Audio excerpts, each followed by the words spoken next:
Omar Al Bashir was born on 1st January 1944 in Hosh Banangar, just north of the capital Khartoum, to a family of African Arab descent. He received his primary education and completed his secondary education in Khartoum. He later joined the Sudanese army in 1960 and quickly rose through the ranks. In 1975, Al Bashir was sent to the United Arab Emirates as a Sudanese military attaché. On his return home as a colonel in the Sudanese army, Bashir seized power in a military coup on June 30th in 1989.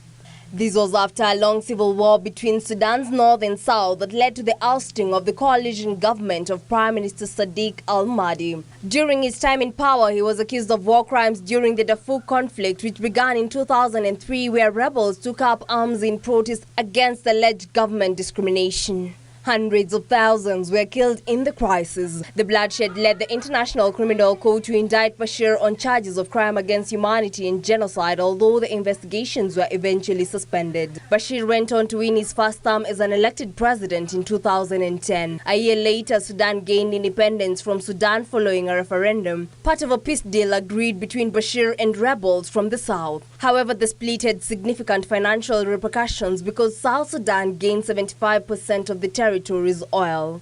Sudan's economy, which was already strained by more than a decade of U.S. sanctions, was hit hard. Bashir's government imposed austerity measures and cut subsidies in response to the drop in oil revenue, leading to waves of protest as prices of basic goods shot up. In 2015, Bashir was re-elected in a vote boycotted by the opposition. In the late 2017, the U.S. lifted some sanctions on Sudan. However, the economy continued to deteriorate, and by November 2018, inflation was at most 70%. As the Sudanese pound plummeted in value, the government removed fuel and bread subsidies. This triggered waves of mass protests across the country, and soon demonstrators were demanding that Bashir steps down. More than 1,000 protesters were reportedly detained by government forces.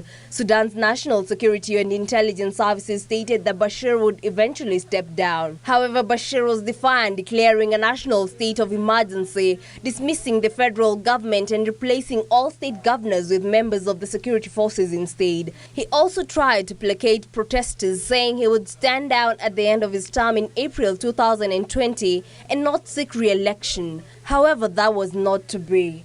Reporting for Channel 1 News, I'm Jackline Wambiru.